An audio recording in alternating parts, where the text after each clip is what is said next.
Assalamualaikum warahmatullahi wabarakatuh. Bersama saya, Mr Syed. Jangan lupa like, share, subscribe channel Mr Cikgu di YouTube.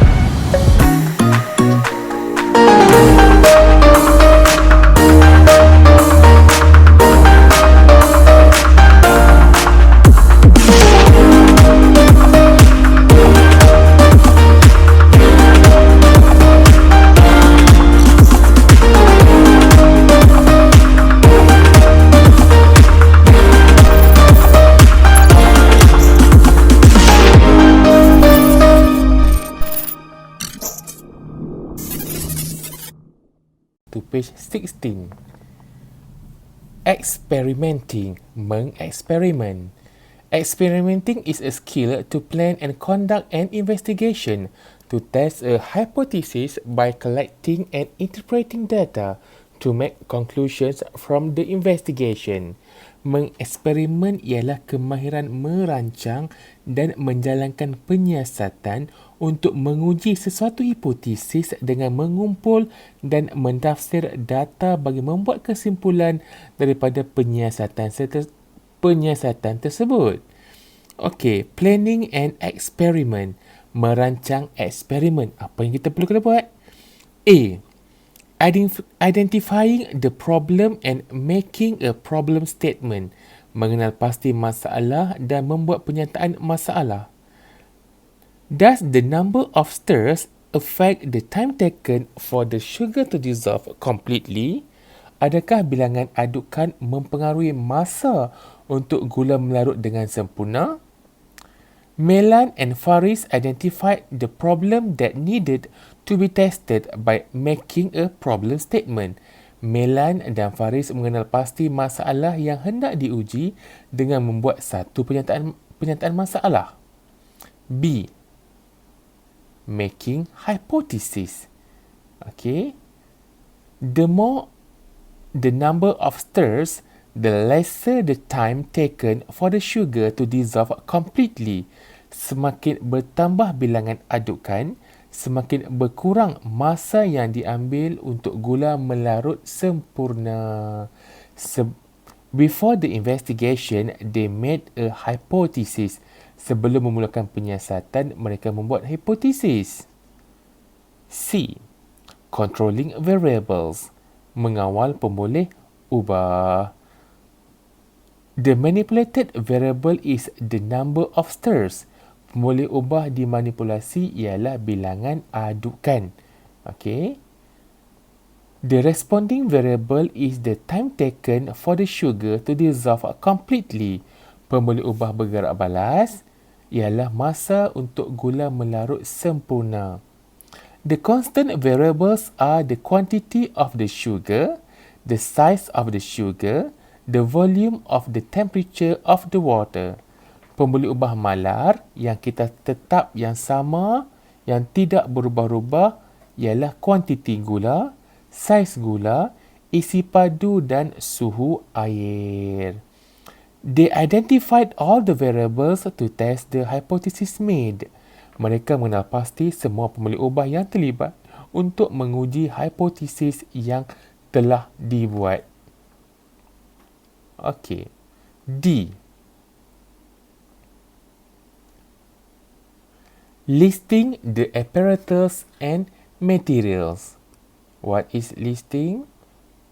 Menyenaraikan alat dan bahan yang nak digunakan.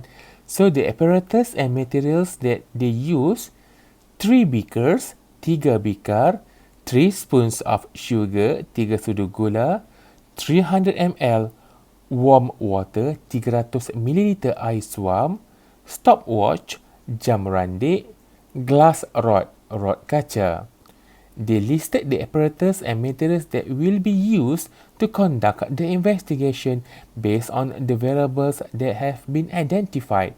Mereka menyenaraikan alat dan bahan yang akan digunakan untuk menjalankan penyiasatan berdasarkan pemboleh ubah yang telah dikenal pasti. E. Okay. E. Planning the steps, merancang langkah-langkah. First one, Pour 100 ml of water into each beaker A, B and C. Masukkan 100 ml air suam ke dalam bikar A, B dan C. Number 2. Place a spoon of sugar into each beaker. Masukkan 1 gula ke dalam setiap bikar. Number 3. Stir the mixture in a beaker A once per minute. Stir the mixture in beaker B 3 times per minute. Stir the mixture in beaker C 6 times per minute. Record the time taken for the sugar to dissolve completely in each beaker. Aduk bikar A sekali setiap minit. Aduk bikar B 3 kali setiap minit. Aduk bikar C 6 kali setiap minit. Catatkan masa untuk gula melarut sempurna di dalam setiap bikar. Number 4. Record the observations in the table that has the information about the manipulated variable and the responding variables. Catatkan pemerhatian ke dalam jadual yang mengandungi maklumat tentang pemboleh ubah manipulasi dan pemboleh ubah bergerak balas. Okey, macam itulah macam jadual yang dia tunjuk tu. Okey, ini kalau kita buat. They planned the steps to test the hypothesis. Mereka merancang langkah-langkah untuk menguji hipotesis. Okey. Next. Testing the hypothesis.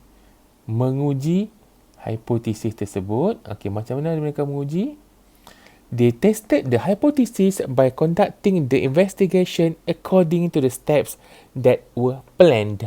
Mereka menguji hipotesis dengan menjalankan penyiasatan mengikut langkah-langkah yang telah dirancang. Next, collecting data and interpreting data. Mengumpul dan mentafsir data. Setelah menjalankan eksperimen, after conducting the investigation, they interpreted the data collected. Mereka mentafsir data yang diperoleh. The time taken for the sugar to dissolve completely in beaker A is the longest compared to the other beakers. Masa untuk gula melarut sempurna bagi bikar A paling lama berbanding dengan bikar yang lain. Yalah, 1 minit sekali je kacau. Okay. Making a conclusion. Membuat kesimpulan. Based on the interpreted data, they are finally able to determine whether their hypothesis is accepted or not accepted. Berdasarkan tafsiran data yang telah dibuat, mereka akhirnya dapat menentukan sama ada hipotesis mereka diterima atau tidak diterima. The more number of stirs, the more the number of stirs, the lesser the time taken for the sugar to dissolve completely. Okay, semakin bertambah bilangan adukan, semakin berkurang masa yang diambil untuk gula melarut sempurna. It looks like our hypothesis is accepted. Nampaknya hipotesis kita diterima.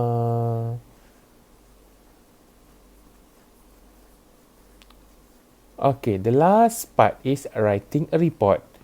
After the investigation completed, they write a complete experimental report as shown in the example below. Setelah membuat eksperimen semua, mereka perlu membuat laporan. Okey, membuat laporan. Okey, ataupun menulis laporan. Okey. Experimental report. Okey, laporan eksperimen ni perlu ada aim, tujuan. Number 2, problem statement, pernyataan masalah. Hipotesis, determine the variables, menentukan pemboleh ubah, okey, kita tengok satu persatu. Okey.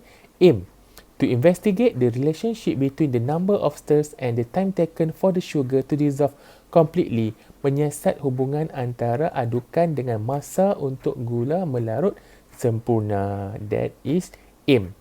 The problem statement, pernyataan masalah. Adakah bilangan adukan mempengaruhi masa untuk melarut dengan sempurna?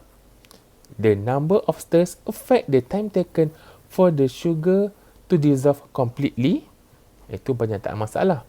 Okay, number 3, hypothesis. As the numbers of stirrs increases, the lesser the time taken for the sugar to dissolve completely. Semakin bertambah bilangan adukan, semakin berkurang masa untuk gula melarut sempurna. Okay, number 4, determining the variables, menentukan pemboleh ubah. Okay, manipulated variables, pemboleh ubah manipulasi, is number of stirrs, bilangan adukan. Pemboleh ubah bergerak balas, responding variables, is time taken for sugar to dissolve completely, masa untuk gula melarut sempurna. How about constant variable, CV? Quantity of sugar, size of sugar, volume of water, temperature of water. Pemboleh ubah yang kita tetap, yang kita malar adalah kuantiti gula, saiz gula, isi padu air dan suhu air. Number 5, apparatus and materials. 3 beakers, 3 bikar, 3 spoons of sugar, 3 sudu gula, 300 ml of warm water, 300 ml air suam, stopwatch, jam randik, and glass rod. Okay, glass rod ni kita gunakan untuk mengaduk atau mengacau. Okay, rod kaca. Number 6 is steps. Okay, kita tulis satu-satu ya. 100 ml of warm water was poured into each beaker A, B and C. 100 ml air dimasukkan ke dalam bikar A, B dan C. 1 spoon of sugar was added into each beaker. 1 sudu gula dimasukkan ke dalam setiap bikar. Number 3, beaker A was stirred once per minute, beaker B was stirred 3 times per minute, beaker C was stirred 6 times per minute.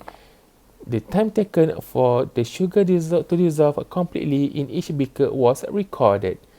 Bikar A diaduk sekali setiap minit, bikar B diaduk 3 kali setiap minit, bikar C diaduk 6 kali setiap minit. Masa yang diambil untuk gula melarut sempurna dalam setiap bikar direkodkan ke dalam jadual. Okay, so results and data. Okay, ini cara kita masukkan data. Kita tulis bikar, beaker, bilangan adukan, and time taken for sugar to dissolve completely in minutes. Okay. Interpreting data. Number 8. Mentafsir data. Gula yang diaduk dengan bilangan adukan paling banyak melarut paling cepat. Kamu boleh tengok berdasarkan masa tu nanti. Okay, and last one, conclusion. As the number of stirrs increases, the lesser the time taken for the sugar to dissolve completely. The hypothesis is accepted. Semakin bertambah bilangan adukan, semakin berkurang masa untuk gula melarut sempurna. So, hipotesis diterima. Okay. Now, let us read the story. Jom kita tengok cerita di bawah ini. Jom kita scan.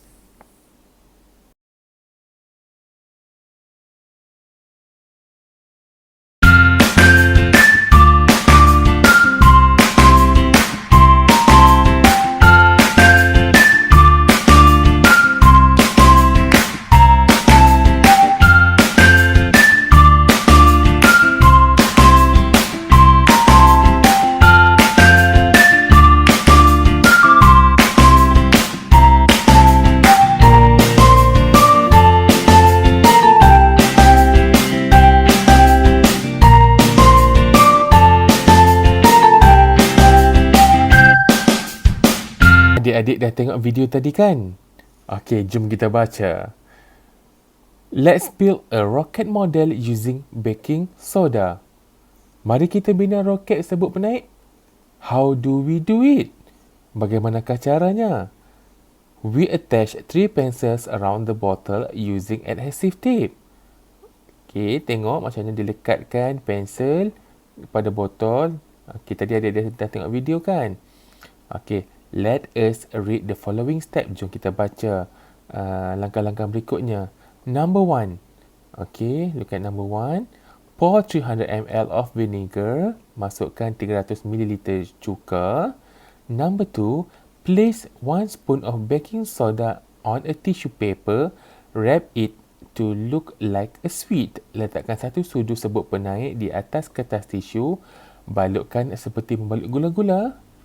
Number 3, in an open area, put the wrapped baking soda into the bottle and cover it with a cork. Di kawasan terbuka, masukkan balutan serbuk penaik ke dalam botol dan tutup menggunakan gabus. Number 4, flip the bottle upside down quickly and put it on the floor. Record the time taken by the rocket to be in the air. Terbalikkan botol dengan segera dan letakkan di atas lantai. Catatkan masa roket berada di udara. Okey. Nanti kalau kita ada masa, kita cuba buat di sekolah ya. Okey, jangan buat di rumah, kita buat sama-sama di sekolah. Okey, look at to the teacher. Try planning and conducting an experiment to determine the variables that will enable the rocket to be in the air longer. Cuba kamu rancang dan jalankan eksperimen untuk menentukan pemboleh ubah yang boleh membolehkan roket berada di udara lebih lama. Apa yang kita nak ubah? Adakah kandungan serbuk penaik ataupun bilangan cuka? Nanti kita uji sama-sama.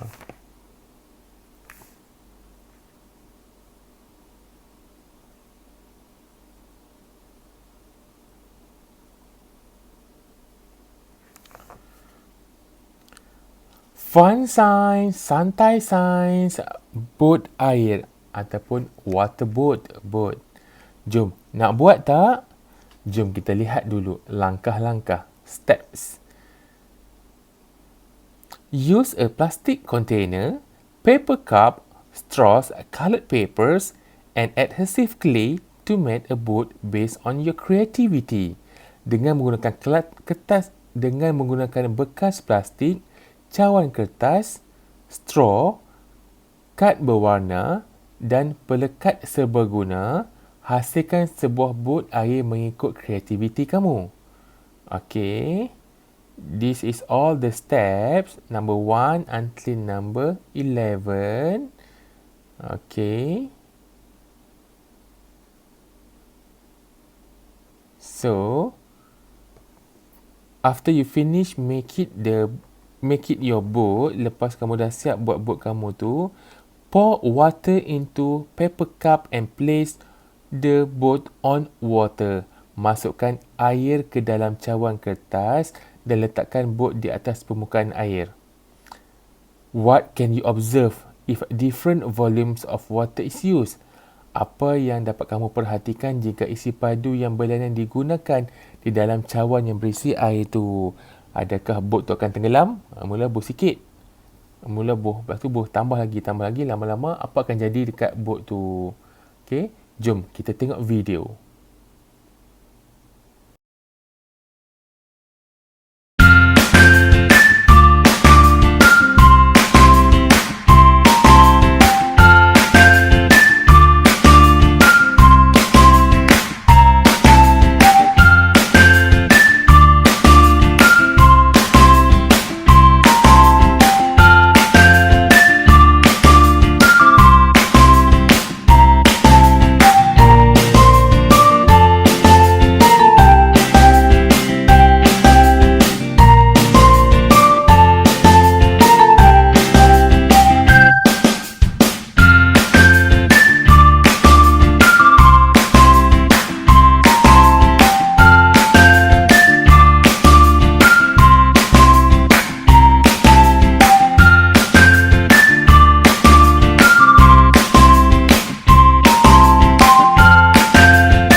Jom kita refleksi minda, mind reflection about science process skill.